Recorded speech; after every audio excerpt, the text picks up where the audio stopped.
আজকে তিনি পাকিস্তানের বিপক্ষে সেঞ্চুরি করলেন। মজার ব্যাপার হলো, কাল যখন তাকে বলছিলাম, আমি পার্সোনালি বলেছিলাম যে একটা সেঞ্চুরি চাই শান্ত, উনি আমাকে বলেছিলেন আপনাকে দুটো সেঞ্চুরি উপহার দেব। আজকের ম্যাচে যেভাবে শুরুটা করেছিল পাকিস্তান, সেই শুরুর ধাক্কা যদি সামলে উঠতে না পারতো তাহলে বিপদ হতে পারত। নাজমুল হোসেন শান্তর century, classic batting. Mominul Haque সেঞ্চুরির কাছাকাছি গিয়ে আউট, খুবই হতাশার, কারণ তিনি টানা 3 ইনিংসে আমরা দেখেছি হাফ সেঞ্চুরির দিকে চলে গিয়েছেন, তারপর তিনি সেটাকে কোনোটাকেই সেঞ্চুরিতে কনভার্ট করতে পারেনি। এই যে কনভার্ট করতে না পারা, তার ভিতরে নিশ্চয়ই কোনো হতাশা কাজ, যদিও বলেছেন না। দর্শক সমকালের ফেসবুক পেজ এবং ইউটিউব চ্যানেলে আপনাদেরকে স্বাগত। আমি সিকান্দার আলী, যুক্ত হয়েছি মিরপুর শেরেবাংলা স্টেডিয়াম থেকে। বাংলাদেশ এবং পাকিস্তানের মধ্যকার প্রথম টেস্টের দিনের খেলা শেষে আপনাদের জানাবো আপডেট এবং বিশ্লেষণ। আজকের ম্যাচে যেভাবে শুরুটা করেছিল পাকিস্তান, সেই শুরুর ধাক্কা যদি সামলে উঠতে না পারতো তাহলে বিপদ হতে পারত।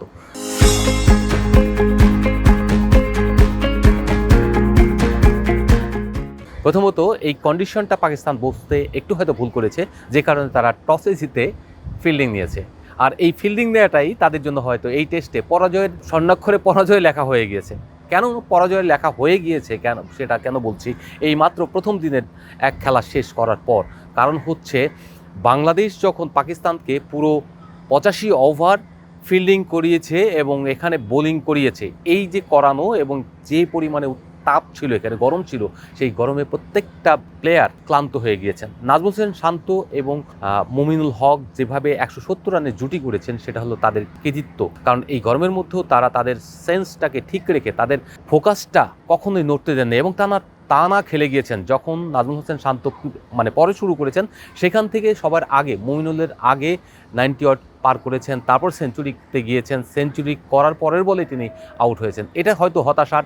এই একটি বল বা একটি আউট ছাড়া নাজমুল হোসেন শান্তর পুরো ইনিংসটা ছিল অসাধারণ দেখতে। তিনি যে আব্বাসকে ক্রিজ থেকে বেরিয়ে গিয়ে শর্টস খেলছিলেন, তার কারণও মুমিনুল হক বলেছেন যে আব্বাস যেভাবে দুই দিকে সুইং করাচ্ছিলেন, দুই দিকে মুভমেন্ট করাচ্ছিলেন, সেই মুভমেন্টের কারণে সে যেন জেগে বসতে না পারে, সেই কারণে শান্ত একটু বেরিয়ে এসে বলগুলি খেলছেন। এবং সবচেয়ে মজার ব্যাপার কি জানেন, যেভাবে তিনি ড্রাইভগুলি খেলছেন, এত সুন্দর ড্রাইভ নর্মালি আমরা বাংলাদেশের ব্যাটারদের খেলতে দেখি না, কিন্তু শান্ত আজকে যেন ক্লাসিক একটা রূপ নিয়েছিলেন তার, বিশেষ করে ড্রাইভ খেলার দিক দিয়ে।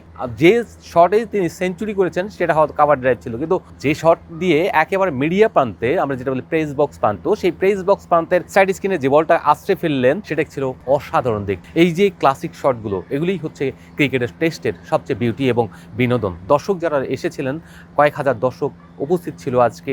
বিশেষ করে এখানে যে বিভিন্ন স্কুল, মাদ্রাসা, কলেজ রয়েছে, তাদের সেই ছেলেরাই বেসিক্যালি যারা এসেছিলেন, এবং তার সঙ্গে কিছু ক্রিকেটীয় দর্শক যারা ক্রিকেটকে পছন্দ করেন, আজকের ছুটির দিনটাকে তারা উপভোগ করতে এসেছিলেন। তারা আসলে সত্যিই নিখাদ ব্যাটিং উপভোগ করে গিয়েছেন। নাজমুল হোসেন শান্ত অসাধারণ ছন্দে রয়েছেন। তিনি ওয়ানডে ক্যাপ্টেন্সি হারানোর পর থেকেই তার টেস্টে মনে হয় একদম বারুদ জ্বালিয়ে দিয়েছেন। তার ব্যাট যেন প্রতিদিন কথা বলে। শ্রীলঙ্কাতে আমরা গলিতে দেখেছি তিনি জোড়া সেঞ্চুরি করেছেন, অর্থাৎ এক টেস্টে দুটো ইনিংসেই সেঞ্চুরি পেয়েছেন। আবার দেখেন কলম্বোতে না পারলেও পরবর্তীতে এখানে যে আয়ারল্যান্ডের বিপক্ষে টেস্ট সিরিজ গিয়েছে, সেখানেও একটা সেঞ্চুরি রয়েছে তার পরবর্তী তারই ধারাবাহিকতায় আজকে তিনি পাকিস্তানের বিপক্ষে সেঞ্চুরি করলেন। মজার ব্যাপার হলো, কাল যখন তাকে বলছিলাম, আমি পার্সোনালি বলেছিলাম যে একটা সেঞ্চুরি চাই শান্ত, উনি আমাকে বলেছিলেন আপনাকে দুটো সেঞ্চুরি উপহার দেব। তো আমি পরবর্তীতে মাঠের দিকে গিয়ে তাকে জিজ্ঞেস করেছিলাম, আপনি যে বললেন দুটো সেঞ্চুরি উপহার দেবেন, আমি কি লিখবো? বললো না, আমার সেঞ্চুরি হওয়ার পরে লিখবেন। এবং সেটা সেঞ্চুরি হয়েছে আজকে, সেই কথা হয়তো লিখতে হবে এবং বলছে এখানে। দেখুন, তার ভিতরে সেই ডেডিকেশনটা রয়েছে বলেই তিনি এটা পেরেছেন। এবং তিনি এতটাই ফোকাস টেস্ট ক্রিকেট নিয়ে যে তার অভিষেকটাও কিন্তু টেস্ট দিয়েই হয়েছিল 2017 সালে নিউজিল্যান্ডে, সেই ম্যাচও কাভার করেছিলাম ওখানে। তো সেই দিক থেকে আমি বলবো নাজমুল হোসেন শান্ত বাংলাদেশের সবচেয়ে বড় এখন সবথেকে ধারাবাহিক একজন ব্যাটার। এবং তিনি যেভাবে খেলছেন, এই ছন্দটা যদি ক্যারি করতে পারেন, ক্যাপ্টেন্সি করার ক্ষেত্রে তার যেমন সহজ হয়ে যায়, তেমনি বাংলাদেশের গত সাইকেলে বিশ্ব টেস্ট চ্যাম্পিয়নশিপের সাথে ছিল, সেখান থেকে তিনি হয়তো ম্যাচ জিতিয়ে সামনের দিকে আরও 5-4 নিয়ে আসতে পারবেন। কারণ তিনি প্রত্যাশা করেছেন 4 বা 5-এর মধ্যে থাকবেন এই সিজনে, এই সাইকেলে। 2 বছরের সাইকেল 25 থেকে 27, তো বেশি দিন কিন্তু নেই, অনেকগুলো টেস্ট রয়েছে, এই টেস্টগুলি খেলতে হবে, জিততে হবে। তবে আজকের ব্যাটিং নিয়ে আরেকটু যদি আমাকে বলতে হয়, সেটা হচ্ছে যে মুমিনুল হক কিন্তু অসম ব্যাটিং করছিলেন। তার 50 পার হওয়ার পরে বেশি স্লো হয়ে গেছিলেন। ওই স্লোটা যদি অতটা স্লো না হতেন, তাহলে হয়তো আরও এতক্ষণ সেঞ্চুরি নিয়েই তিনি হয়তো ড্রেসিং রুমে ফিরতেন।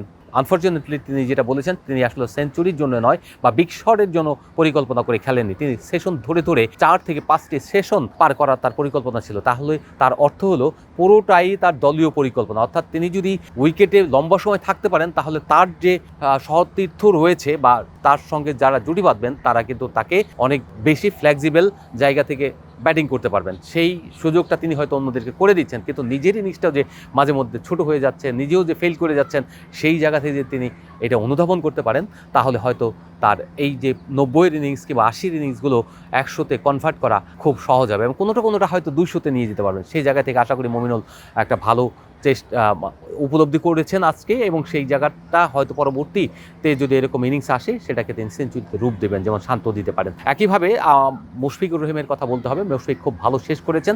শান্ত যেমন ভালো শুরু করেছিলেন, তেমন মুশফিক ভালো শেষ করেছেন। দিনের শেষটা ভালো হয়েছে। আগামীকাল প্রথম সেশনটা, প্রথম ঘন্টাটা খুবই ইম্পর্টেন্ট। যদি প্রথম ঘন্টায় আপনি সার্ভাইভ করে যায় এই যে জুটি রয়েছে লিটন কুমার দাস এবং মুশফিকুর রহিম, তাহলে দেখবেন যে বাংলাদেশ খুবই ভালো ক্রিকেট খেলবে এবং 450-500 রানের যদি একটা স্কোর দাঁড় করাতে পারে, তাহলে কিন্তু পাকিস্তান ব্যাকফুটে চলে যাবে। এবং ব্যাকফুটে থাকা মানে হচ্ছে বাংলাদেশের বোলাররা আগুন ঝরাবে এখানে, এবং স্পিনার রয়েছে তাইজুল ইসলাম, কিন্তু লম্বা স্পেল করার একজন বোলার।